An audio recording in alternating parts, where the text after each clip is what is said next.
नमस्कार, good morning. आज मैं Bihari Lal Soni, assistant professor ABST government college Barmer. आज अपन BCom second year section A and B विद्यार्थियों को accounting paper first corporate accounting का सेकेंड यूनिट, पहली यूनिट पूरी हो गई, second unit provision of Indian company law in respect of depreciation, मूल्य ह्रास से संबंधित भारतीय कंपनी अधिनियम में क्या प्रावधान है। यानी मूल्य ह्रास डेप्रिसिएशन के बारे में भारतीय कंपनी अधिनियम में क्या क्या अर्थ क्या लिखा हुआ है, कौन कौन सी विधियाँ हैं, कितना लगना चाहिए, किसको मान्यता है किसको नहीं है, ये क्या प्रावधान है, इसके बारे में आज अपन चर्चा करेंगे। अब अपन पहले चलते हैं, डेप्रिसिएशन शब्द आया तो अब डेप्रिसिएशन कहते हैं किसको है। ये भी डेप्रिसिएशन आपके 11th-12th में भी आया होगा, कोर्स में है उसमें। तो डेप्रिसिएशन क्या है, साधारण शब्दों में अमूर्त स्थायी संपत्तियाँ, intangible assets, intangible fix assets के मूल्य में होने वाली कमी डेप्रिसिएशन है। अब आप अपन दिमाग होता है कि लैंड भी एक इनटैंजिबल एसेट्स तो है, इंटैंजिबल भी है और वो फिक्स एसेट भी है। भूमि को छोड़कर, भूमि एक है तो टैंजिबल फिक्स एसेट, लेकिन इस पर डेप्रिसिएशन नहीं लगता है। तो डेप्रिसिएशन का मतलब क्या हुआ कि जितनी भी टैंजिबल फिक्स एसेट्स है उसके मूल्य में उपयोग करने के कारण जो कमी आती है उस कमी का नाम डेप्रिसिएशन है। मूर्त स्थायी संपत्तियाँ जैसे फर्नीचर, बिल्डिंग, मशीनरी, उनके मूल्य में जो कमी आती है वो कमी मूल्य ह्रास कहलाती है। भूमि है तो टैंजिबल फिक्स एसेट्स, लेकिन उस पर डेप्रिसिएशन नहीं लगता है, ये एक अपवाद समझो। अब डेप्रिसिएशन निकालने की विधियाँ कंपनी अधिनियम में कौन कौन सी दी हुई है। वैसे तो बहुत सारी विधियाँ हैं, कुछ नाम हमने लिखे हैं। मुख्य रूप से पहले दो है, एक है स्थायी किस्त पद्धति, फिक्स इंस्टॉलमेंट मेथड, स्थायी किस्त पद्धति, सरल लेखा पद्धति, स्ट्रेट लाइन मेथड, मूल लागत विधि, original cost method, uniform instalment method यानी एक रूपता किस्त पद्धति। ये चार नाम इसी के हैं। फिर एक क्रमागत पद्धति, घटती हुई किस्त पद्धति, reducing balance method, diminishing balance method, return on value method, ये इसी को कहते हैं। और अन्य विधियों में बीमा पॉलिसी विधि, पुनर्मूल्यांकन विधि, अंशों वर्षों के अंकों के योग विधि। उपरोक्त विधियाँ के अलावा अन्य भी बहुत सी विधियाँ हैं, लेकिन प्रमुख दो विधियाँ प्रचलन में हैं, पहली विधि और दूसरी विधि। पहली विधि स्थायी किस्त पद्धति है, दूसरी विधि क्रमागत ह्रास पद्धति है।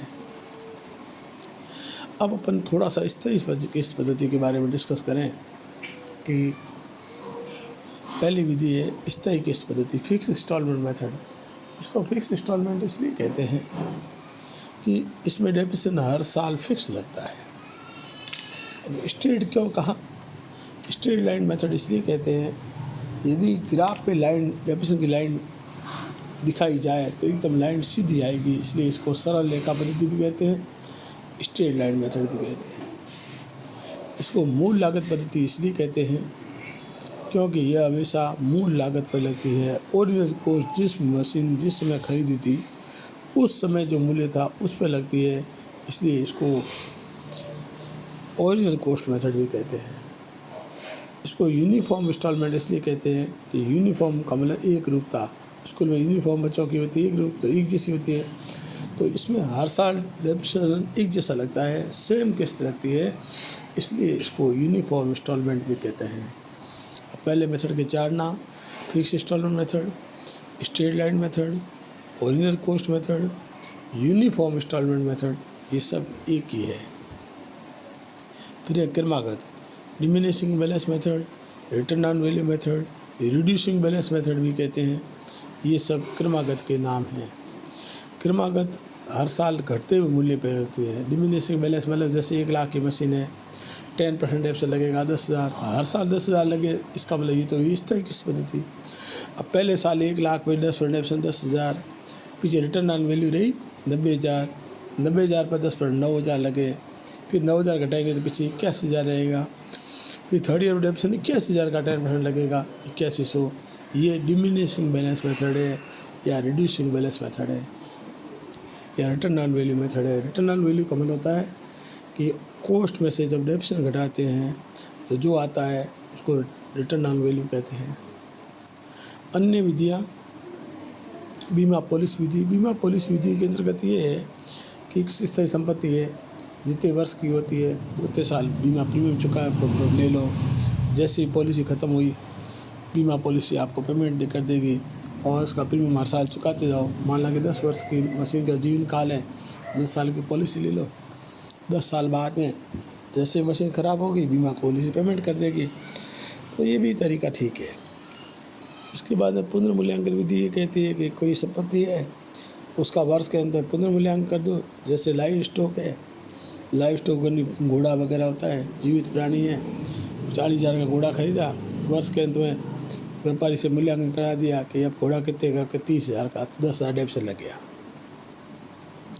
तो रिवैल्यूएशन मेथड। इसी प्रकार वर्षों के अंकों की विधि, योग विधि, ये भी क्या है, वर्षों के अंकों का योग विधि। मैंने कोई मशीन 5 साल चलती है तो 5 + 4 + 3 + 2 + 1, ये अंकों का योग। अब जितने वर्ष कौन से साल का डेप्शन निकालना है उसे गुणा कर दो और वर्षों के अंकों का भाग दे दो। उस कोस्ट के अंदर, कोस्ट में से डेप्शन घटाने के बाद आता है, उसमें भाग दे दो और जिस वर्ष का निकालना है उसे गुणा कर दो तो भी आ जाएगा। ये इसका उत्तर लगभग घटती हुई किस्त जैसा ही आएगा। अब उपरोक्त विधियाँ बहुत सी है, लेकिन अपन को जो है काम में लेनी है वो 2 ही विधियाँ इस पाठ में ज़्यादा समझाई हुई है। एक है स्थायी किस्त पद्धति और दूसरा है क्रमागत। स्थायी किस्त पद्धति और क्रमागत इनकम टैक्स में जो ज़्यादा मान्य है वो क्रमागत ज़्यादा मान्य है। बिजली कंपनियां वगैरह होती है, उसमें कुछ संपत्तियों का लिखा स्थायी किस्त पद्धति पर भी किया जाता है, उसमें भी लिखा हुआ है। तो व्यवहारिक दृष्टि से ये 2 विधियाँ ज़्यादा कोर्स में आती है, स्थायी किस्त पद्धति और क्रमागत पद्धति। इस चैप्टर में जितने भी आपको एग्जाम में मिलेंगे उसमें ज़्यादातर सारे सवाल इसी 2 मेथड के हैं, इसी 2 विधियों के, स्थायी किस्त और क्रमागत के हैं। तो इन 2 विधियों को ज़्यादा देखना है और बाकी वाले के नए नाम से है। बाकी ये 2 विधियाँ ज़्यादा कॉपी नोट कर लो। धन्यवाद।